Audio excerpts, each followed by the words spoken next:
Welcome to the episode of Love and Reality Podcast. I am your host, Ricky Valero. On today's episode, we are continuing our journey through the beginning stages of Vanderpump Rules. We have now reached season 1, episode 3. You know, as a massive fan of reality TV and not having watched a single episode of Vanderpump Rules, we figured why not go back in time and watch it from the beginning. Before we dive in, folks, thank you guys so much for the continued support of the Love and Reality Podcast. If you're listening on podcast platforms, please do me a favor, hit that subscribe button, maybe that 5-star button. And of course, if you're watching here on the YouTube channel, press like and comment your thoughts on this week's episode. As always, I am joined by my partner in crime here, Mr. Matthew Fox. How are you, man? I'm doing pretty good. Yeah, well, it was definitely an interesting episode. Yeah, it definitely was. That's the moral of almost every one of, I don't know. You know, I will say this. Each episode has gotten better than the previous in entertainment value. I don't know if quality is something that I'm looking for. I don't think it's something quality I'm always looking for when I'm watching reality TV anyway. But that being said, I am excited to talk about this episode this week. This week's episode is season 1, episode 3 of Vanderpump Rules. The title of the episode, You Don't Know Jax. The synopsis of this episode, Lisa tries to keep her staff's personal life out of the restaurant. Jax makes a bold move, but a revelation pushes Stassi towards another man. Oh my goodness. So, man, we obviously pick up where we left off last week, where the infamous breakup was happening, right? You know what I mean? So Stassi is meeting with Kristen and Katie about her and Jack. She said she put her 30 days notice in with the apartment. I mean, she's serious around here. Everybody kind of mocks their breakups because apparently they've done this a million times in the past. They break up, they get back together, they break up, they get back together. Katie said they thought they'd get married someday. I don't, and what's crazy is, okay. Didn't she say she thought they'd get married someday?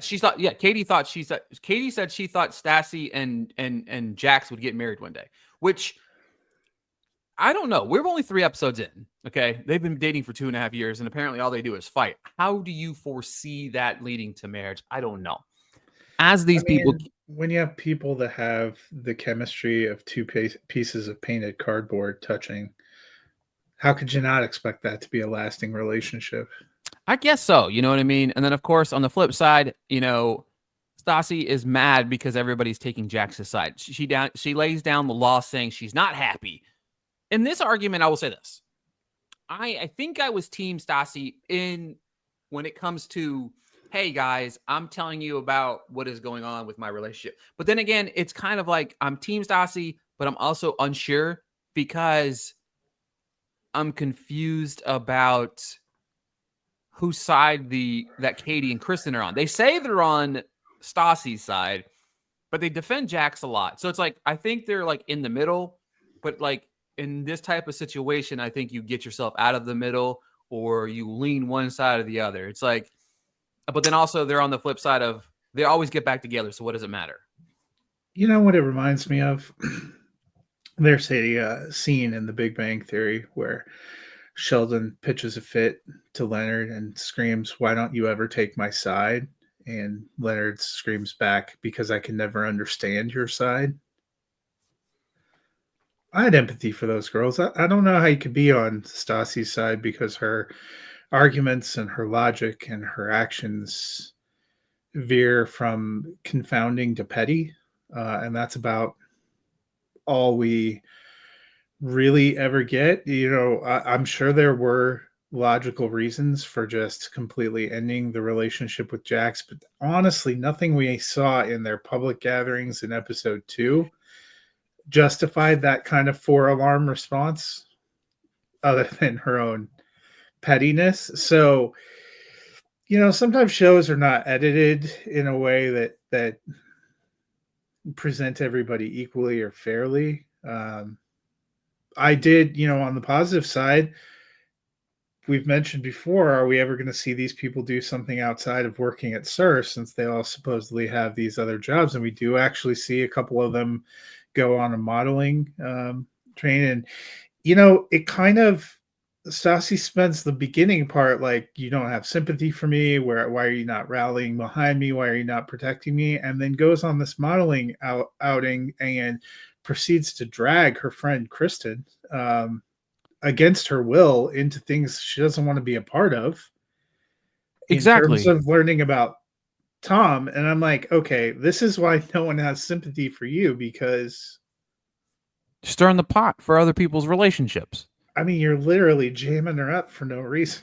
Yeah. So, um, we okay. So, Kristen and Stassi go to a modeling shoot again. Shocker here. First thing I just want to mention something real quick.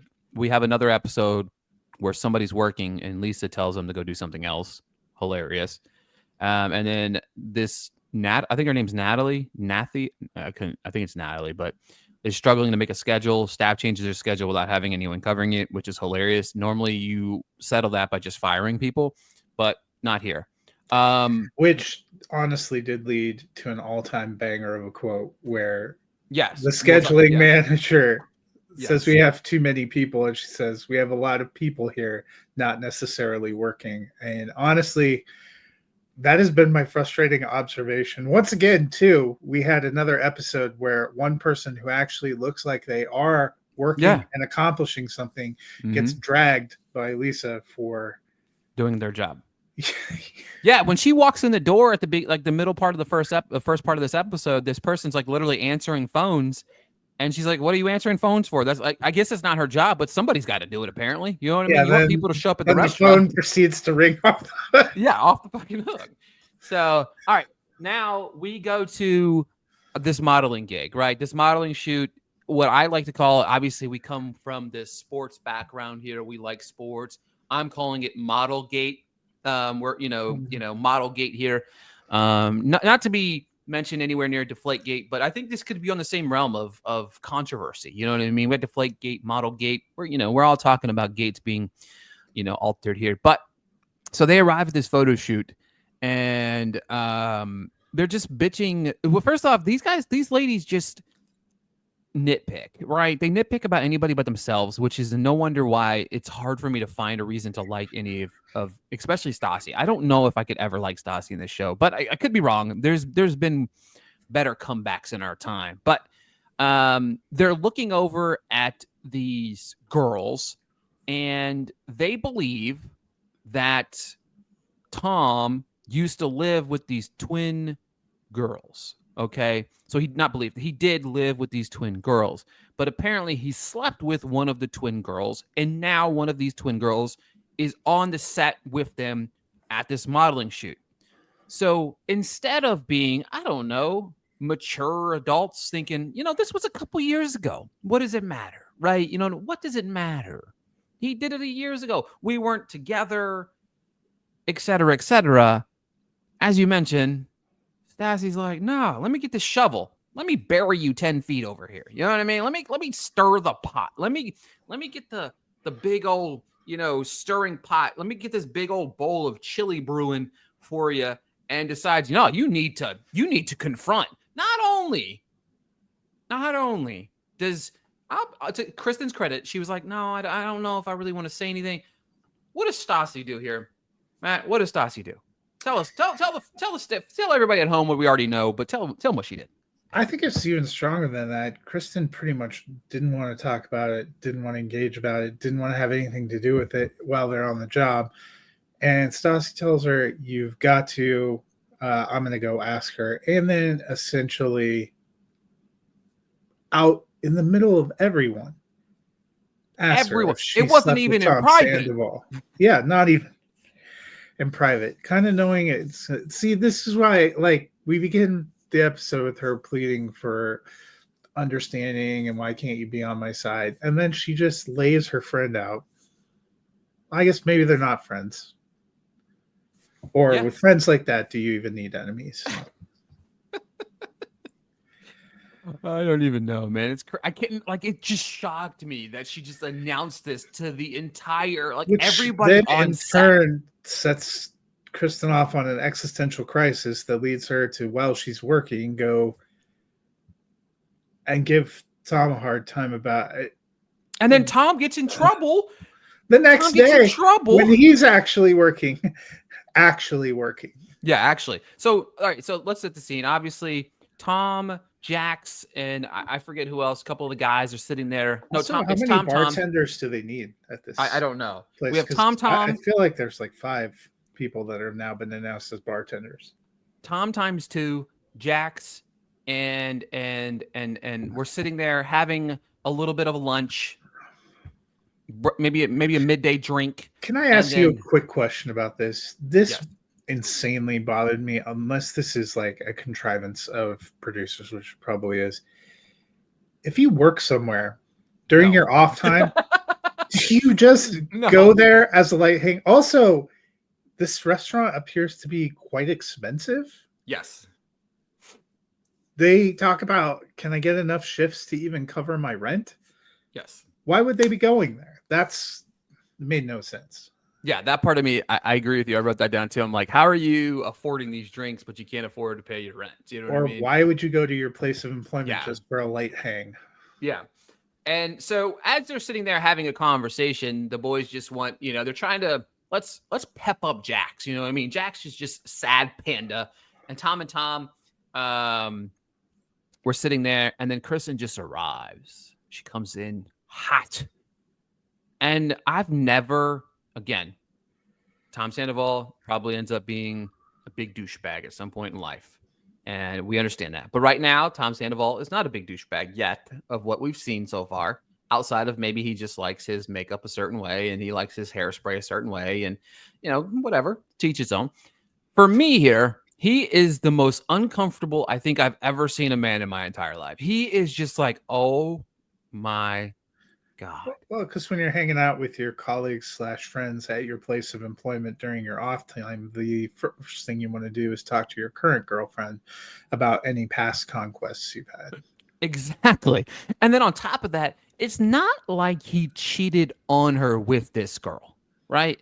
It's not like that happened. It's not like a confrontation of, hey, you did this last week. No, this is years ago before apparently they might not even known each other that this happened. They do intimate this is why he's no longer roommates with the twins, which makes complete sense. Also, kind of a weird, probably a weird roommate situation anyway. Apparently, because it was like, I think they're twins, right? Well, they said it's in the same place, and having been to that place a couple times, doesn't look like there's multiple bedrooms. So no. I have some queries. Yeah, look, there's a lot of studio apartment situations going on in this group. Obviously, Tom is not happy. I love the fact that for some reason he apologizes, and he apologizes to her and says, "Sorry, you had to go through that." Peter and Jax were just, their jaws were on the floor at the same time. You know what I mean? They're like, "What is going on?" You know what I mean? Like, they're just, what do we do? Again, none of these people have any kind of boundaries, and that's probably been their problem in life. Going to continue being their problem in life. Maybe why they decided to make a show about him. But would this not have been a conversation? Were you inclined to have it that you'd want to have one-on-one in a private place? I mean, I will say, at least when Stassi and Jax have fought at work, they go out into the back alley. Yeah, exactly. They don't do it in front of everybody. So, and then of course this leads to Kristen, storming away, runs into Lisa, says she tries to complain, and she said if it's about her and Tom, she doesn't want to hear about it. She tells the camera that Kristen has been there forever and is kept because she's a great waitress. I don't know how I feel about that.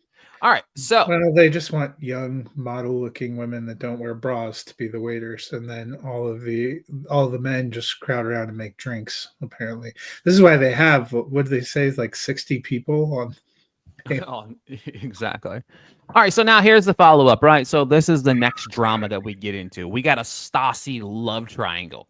First questions first. Okay.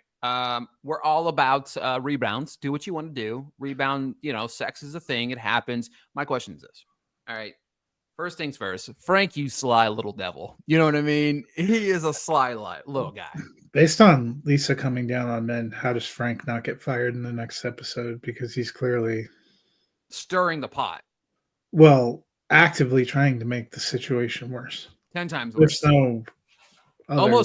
Almost causes a fist fight. We'll talk about it in a minute. But first things first. So we find out that there's a rumor that Stassi and Frank are doing the nasty, which again, they've been hanging out a couple days since the breakup with Jax.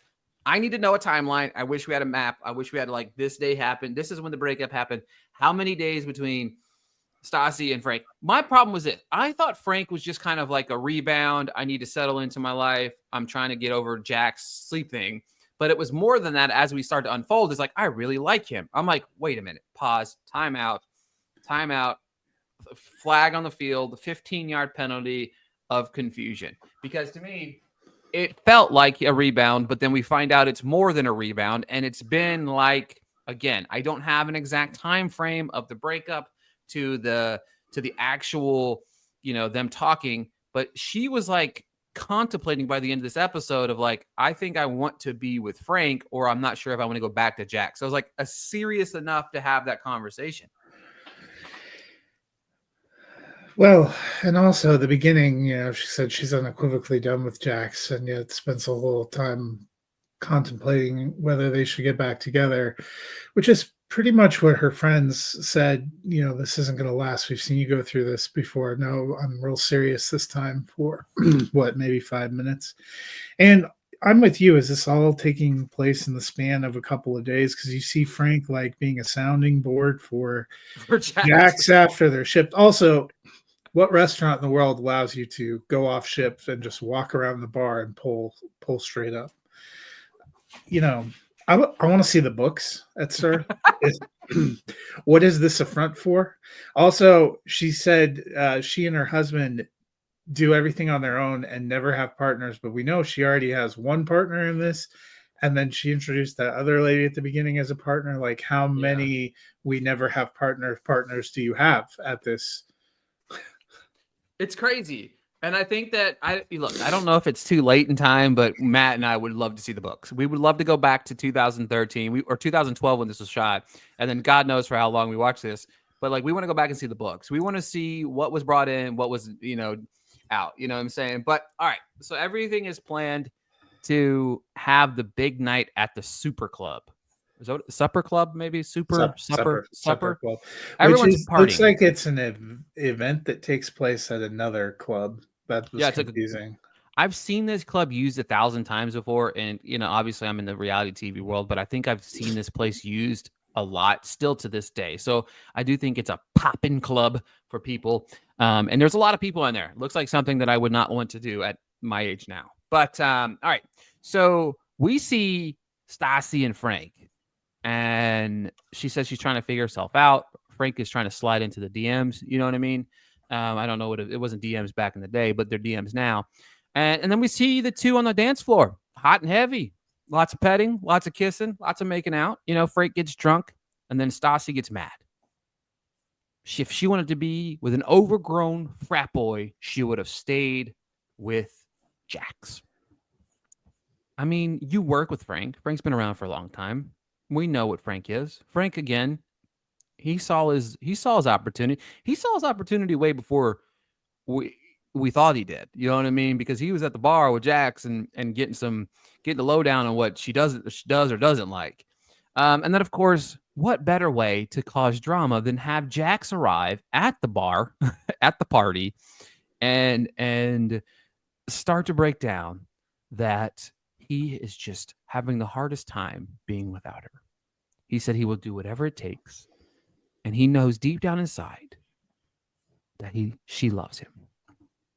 I love this. I loved every minute of it. He said he would never hurt her again. These two literally acted like they've been together for 50 years and are trying to mend fences. Update.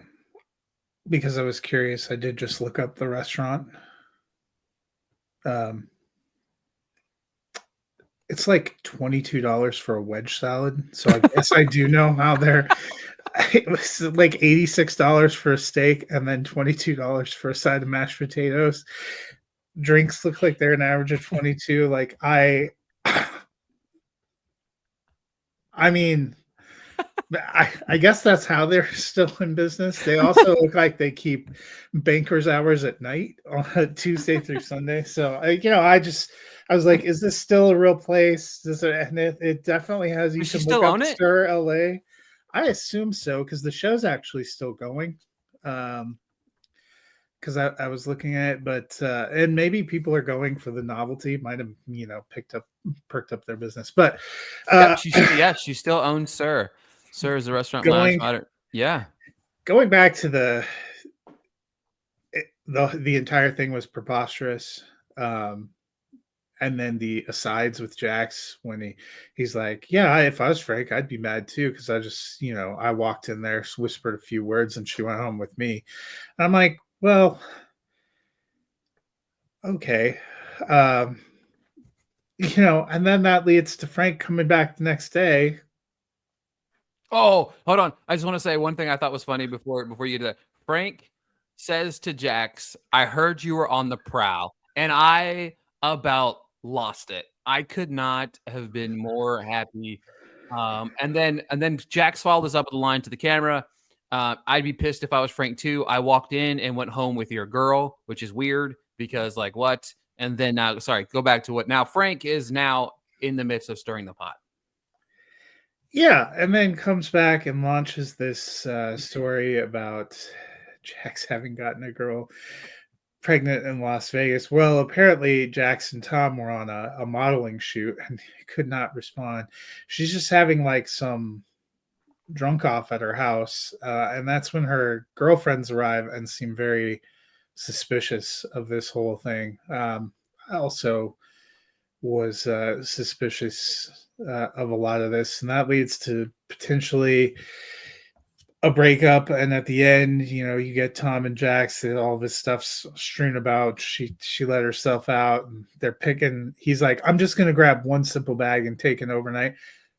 Packed things in crates. They're all like carry. I'm like, do you not understand simple? And I'm like, I'm taking this dog. This dog is mine.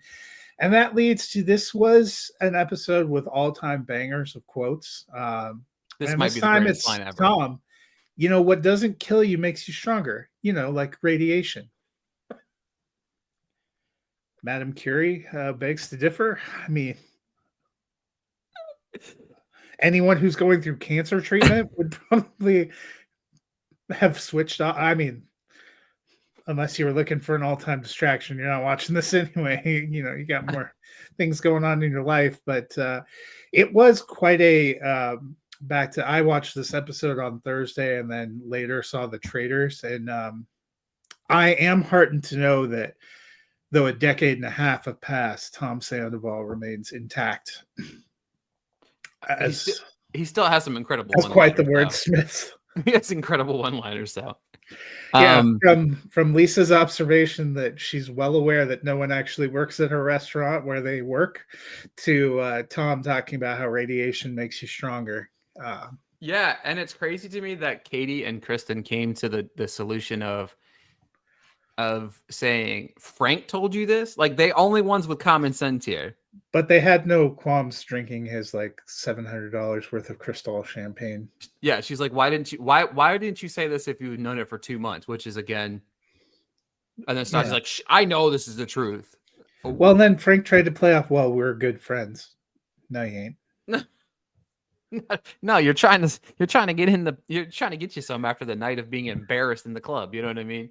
Yeah, they drank and they all sat around and drank his $600 bottles of Cristal. It looks like there was like 4 or 5 of them from what I could tell. And he was more mad about that than I think anything else. He said things were great last night, and she texted him and said, he cheated.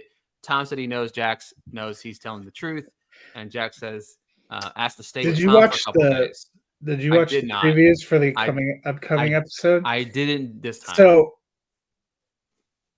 incredibly strong denial there at the end of the episode. Then they show you scenes from the next week where he's getting asked about it again and and the way they edited the previews is a long pause. And I'm like, okay. Next week's episode is called season 1, episode 4 is called Vegas with a Vengeance. Which, yeah, so they're going to go to Las Vegas where he supposedly got this person pregnant. And come on, why would they all keep going on trips and hanging out? Aren't they going for like Stassi's birthday or something? Yeah, so it says right here, the staff leaves Lisa shorthanded when they go to Las Vegas for Stassi's birthday. Jax crashes the party and causes a fight.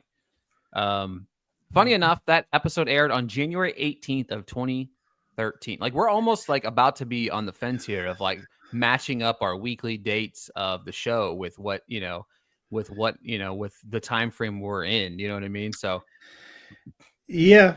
oh my God, episode 5 is the greatest name ever. And I'm going to spoil it already. It is called I'm Not a Ghetto Bitch. Episode 6 title, did you read Caught the with caught with your trousers down. I'm not going to read the description of episode 5? I'm not. Oh, this is going to be great. Oh my God. Yeah. All right. Yeah. So next week's episode, Vegas with a Vengeance. The synopsis: the SUR staff heads to Las Vegas for Stassi's birthday, but Sheena stays back to make sure things run smoothly at SUR. Stassi disinvites Jax from Vegas so she can spend the weekend with her new boyfriend. Yeah. But Frank. But when Jack crashes the party, a fight breaks out. I cannot wait for the fight to break out. I'm ready for some fist. I hope it happens. But yeah. Well, and really, this first season's only 8 episodes. We're about the halfway mark because I know there's 10, but episode 9 is a reunion hosted by Andy Cohen. Yeah, he hosts like all of the reunions too. I don't know if we need that.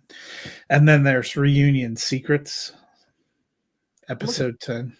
Yeah, I mean, I'm here for it. You know what I mean? It lets, Andy. I think he hosts like all of the reunions too. So, but yeah, that being said, we had another fun, eventful night. And at the world of SUR and our Vanderpump Rules crew, I'm so excited about this. It's only getting better. I'm telling you. After the first episode, entertainment wise, it's only getting better. I think it continues to get trashy. But, as of right now, you know what? Next week, I'm going to start putting Matthew Fox's feet to the fire. We're going to start a weekly thing at the end of each episode. We're going to rank our 3 favorite people in this cast. Will he be able to find 3 people that he loves in this cast? God knows if he will. But I'm going to have to look up the name of her business partners. I'm going to make it. You have to. All right, maybe we'll make it our favorite. No, we'll do a MVP of the episode. Let's do it that way. We'll do an MVP of the episode each week. Well, I mean, it's easy here. The MVP of the episode is Tom. It really is. I mean, the quote alone. Also, he handled himself pretty well in what 100%. I thought was a garbage situation. 100%. Also, they make it sound like he was driving Jax back from his modeling thing. He's not. Tom doesn't have a license. Tom's not driving. We know Tom does not drive. He was a great passenger seat driver. I'm sure he was telling people. So if Tom wasn't part of this modeling gig, why was he? I need somebody to hold my jockstrap. I mean, Tom is full of great material for this. I mean, he had his driver's license suspended for because he didn't read his mail. Because he didn't want to open his mail because he's too lazy to open his mail. And then, what doesn't kill you makes you stronger, like radiation. Thank you guys so much for tuning into another episode of the Love and Reality Podcast, where we're breaking down Vanderpump Rules. We'll be back next week breaking down season 1, episode